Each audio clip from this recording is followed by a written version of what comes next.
Get ready for this. What started as a calm and normal Senate hearing quickly turned into a storm that no one saw coming. The bright lights of the Senate Judiciary Committee burned down on Supreme Court Justice Brett Kavanaugh as he shifted uncomfortably in his seat. This was supposed to be a routine check-in, a simple day on Capitol Hill, but it was about to become one of the most dramatic moments in the history of the Supreme Court. Across from him sat a brand new Congresswoman from Texas, Jasmine Crockett. She was confident, calm, and prepared. In her hand, she carried a thin blue folder. At first, it didn't seem like much. Her colleagues barely noticed it. But Kavanaugh did. His eyes followed it as she placed it gently on the table in front of her. That was the moment everything began to change. "Justice Kavanaugh, thank you for joining us today," Crockett said in a calm, steady tone. The sound of her voice filled the room. The cameras zoomed in. Millions of Americans were watching on C-SPAN. Inside that small blue folder was something few people outside the Supreme Court had ever seen. It contained a secret memo, an internal document written by Kavanaugh himself. It was not meant for Congress. It was not meant for public eyes. And what it revealed could challenge everything Kavanaugh had said years earlier, when he swore under oath during his confirmation hearing. Crockett opened the folder slowly. The sound of paper filled the silent room. "I'd like to begin by discussing judicial transparency," she said, her tone polite but firm. Justice Kavanaugh reached for his glass of water. His hand shook as he took a sip. The committee chair leaned forward, noticing the sudden change in his behavior. No one yet knew what was inside that blue folder, but everyone could sense the tension building. Within minutes, it would become clear that the secret it held had the power to shake America's highest court. 3 weeks earlier, something had set this moment in motion. A whistleblower from within the Supreme Court clerk's office had come forward. This person contacted Crockett's staff quietly and claimed to have proof that Kavanaugh had not been truthful during his confirmation hearings. They said there were internal documents that showed what Kavanaugh really thought about Roe v. Wade, documents that told a very different story from the one he shared publicly. Crockett, being a former civil rights attorney, understood the risks. She checked everything carefully, verified every detail, and decided to act only when she was sure the evidence was real. That blue folder was the result of her careful preparation. Now back in the hearing room, Crockett looked directly at Kavanaugh. "Justice Kavanaugh," she began, "during your confirmation hearings, you said Roe v. Wade was settled law.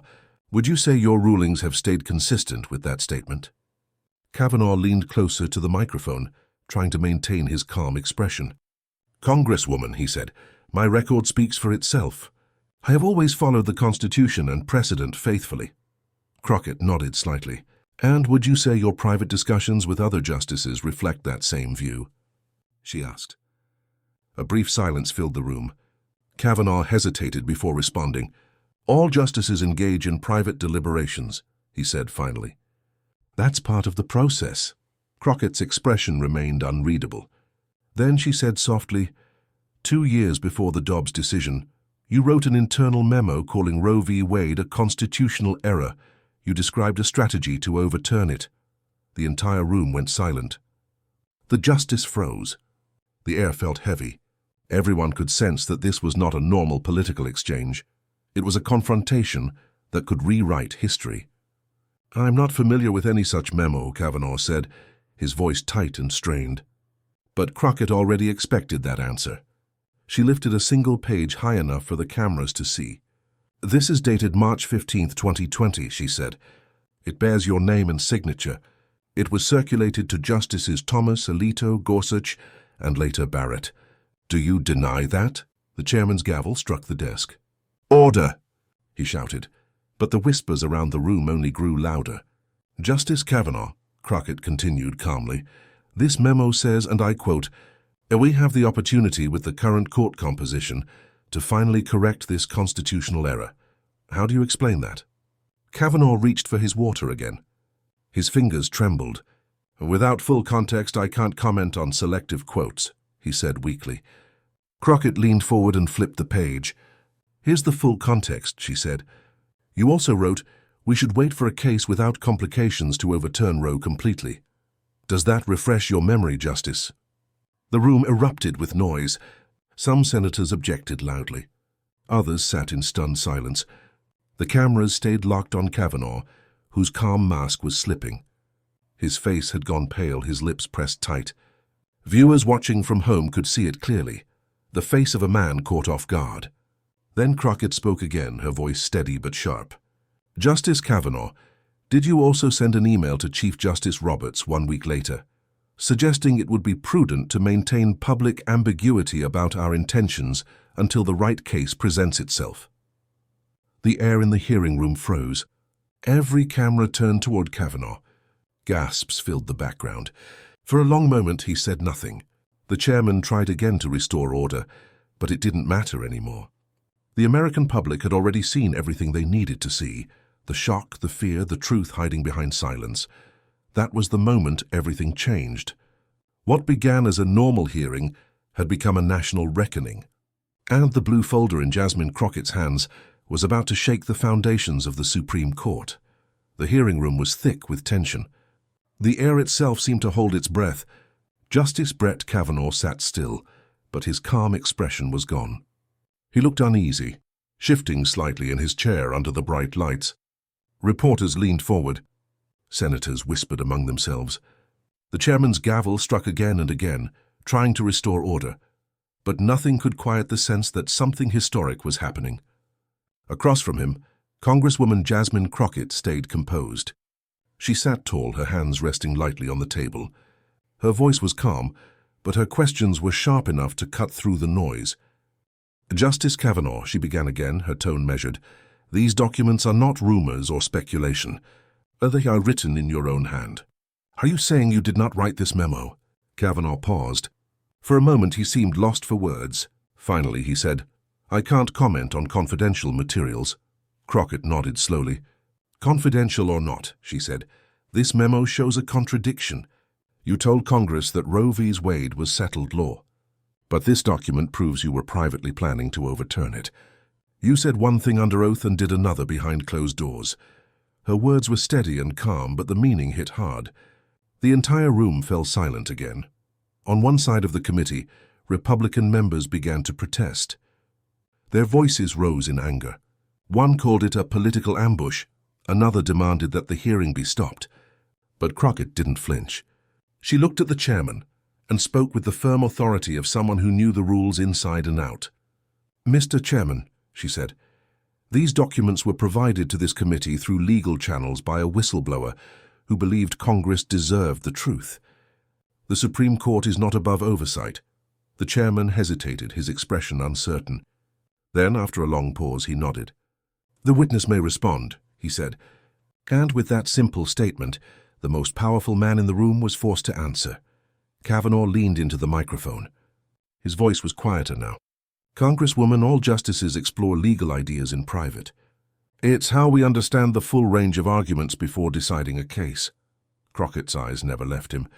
"Exploring ideas is one thing," she said, "but writing a strategy memo to overturn a landmark case while testifying that you see it as settled law, that's something else entirely."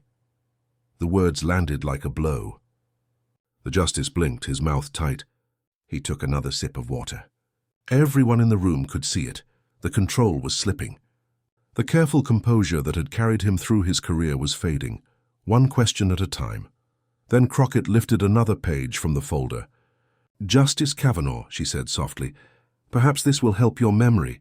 This is an email you sent to Chief Justice Roberts 1 week after that memo.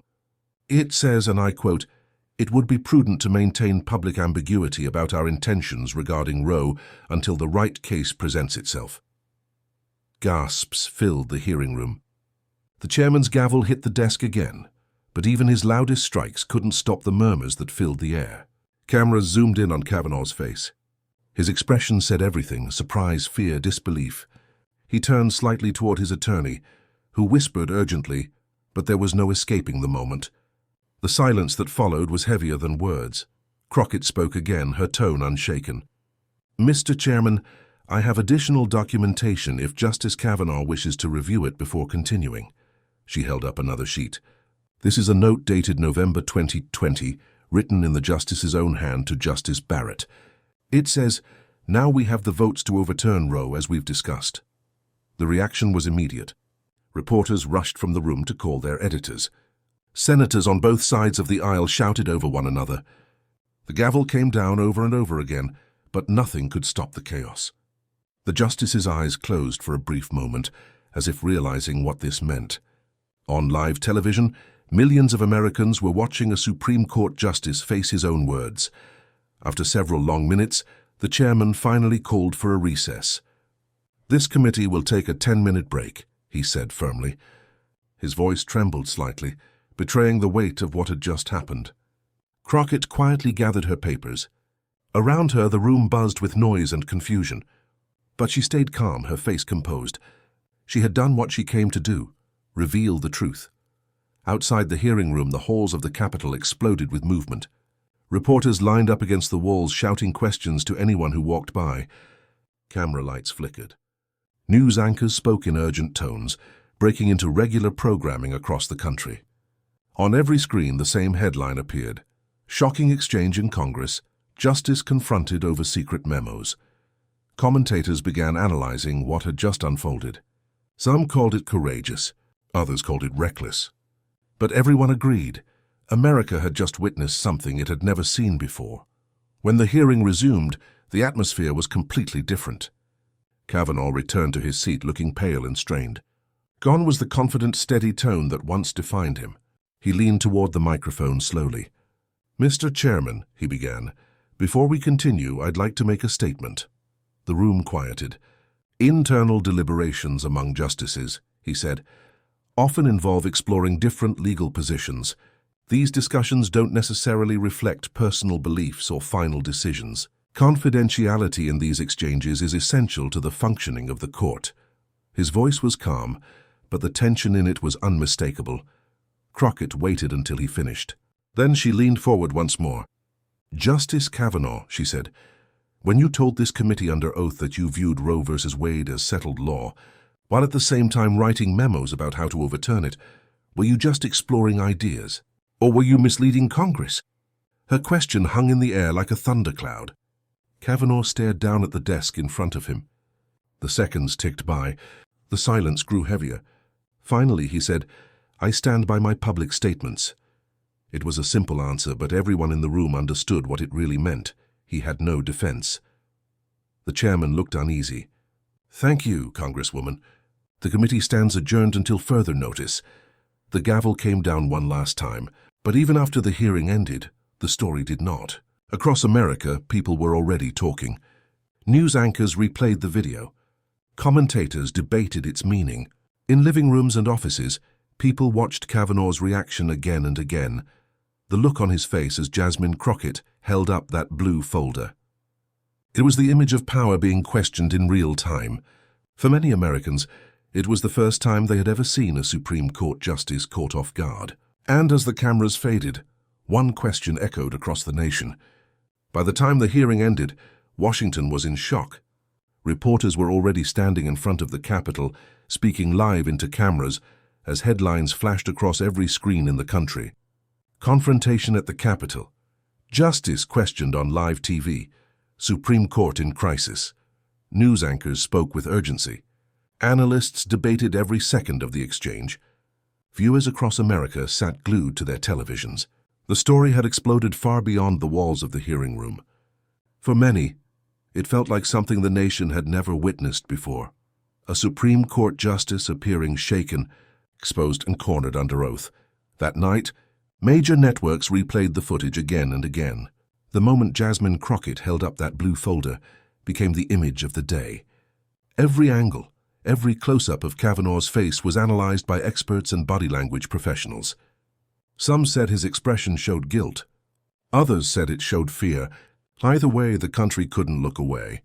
Commentators across the political spectrum called it one of the most important oversight moments in modern American history. Legal experts debated what it could mean for the court, for Congress, and for the nation's faith in its institutions. For many ordinary Americans, the question was simpler. Could a justice really lie under oath and keep his seat? The next morning, newspapers carried powerful headlines. The Washington Post read, "Constitutional crisis, Kavanaugh documents raise questions about truthfulness." The New York Times printed, Private memos versus public promises. On television, professors and former judges filled the airwaves, explaining the possible legal consequences. Some said this could lead to an investigation or even impeachment. Others warned that removing a Supreme Court justice was nearly impossible without undeniable proof. But the damage was already done. The public had seen the video. The trust was broken. Inside the Supreme Court, the atmosphere reportedly turned tense. Chief Justice John Roberts released a short statement saying the court would review how the documents were obtained. But he also defended the need for confidentiality in judicial deliberations. Still, whispers of unease spread quickly through Washington's legal circles. Some said it was the biggest challenge to the court's credibility in decades. Even judges and clerks who normally avoided public comment began speaking privately about what they had seen. The words judicial accountability started appearing everywhere, on news shows, in opinion columns, and across kitchen tables nationwide. Meanwhile, Congresswoman Jasmine Crockett's life changed overnight. In just one day, she became a household name. Supporters praised her courage, calling her a new voice for honesty and transparency. Crowds gathered outside her office, holding signs that read "Truth Matters" and "No one is above the law." Donations poured into her campaign fund from across the country. But not everyone supported her. Critics accused her of grandstanding, saying she had damaged the image of the court for political gain. She received angry messages, threats, and public attacks from commentators who claimed she had gone too far. Yet through it all, she stayed calm. In interviews, she spoke simply. When someone takes an oath to tell the truth, they owe that truth to the American people. Across the nation, people couldn't stop debating what had happened. In diners, barbershops, and offices, people asked the same question. Had the Supreme Court become too political? Polls taken just days after the hearing showed a steep drop in public confidence. Only 18% of Americans said they trusted the court to be fair. 76% believed it had become overly partisan. It was the lowest trust rating in modern history. For the first time, everyday Americans were openly questioning whether the Supreme Court still stood above politics. A week later, Justice Kavanaugh released a short written statement. He said he would temporarily recuse himself from certain cases while reviews into the document's authenticity continued. It was an extraordinary move. No sitting Supreme Court justice had ever done such a thing under public pressure. The decision shocked Washington again. Legal analysts said it was a clear sign that the controversy had deeply shaken him. It didn't matter whether he admitted wrongdoing or not. The simple act of stepping aside told the world that something serious was unfolding behind the scenes. As the weeks passed, the story continued to grow. Talk shows, podcasts, and news specials covered every new development. The whistleblower behind the leak remained anonymous until 2 months later.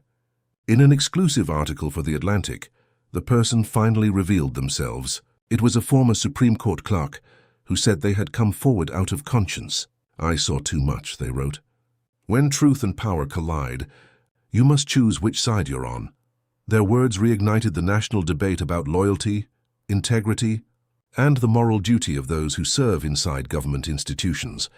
The long-term impact of that blue folder went far beyond Kavanaugh or Crockett.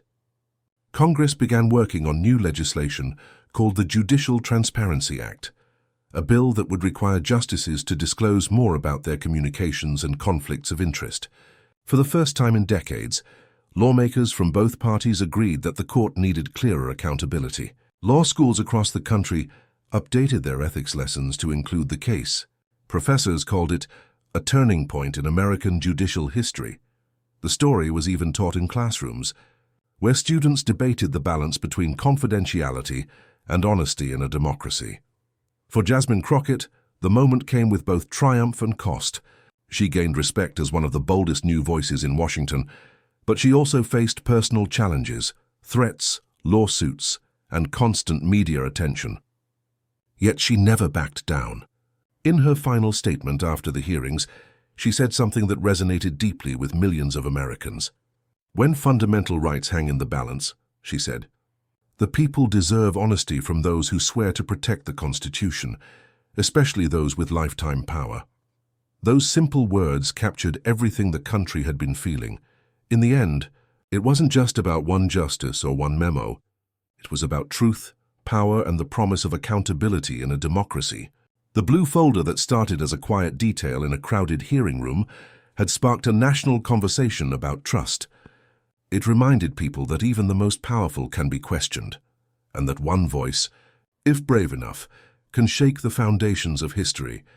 As the dust settled in Washington, one thing became clear. This moment would be remembered for years to come.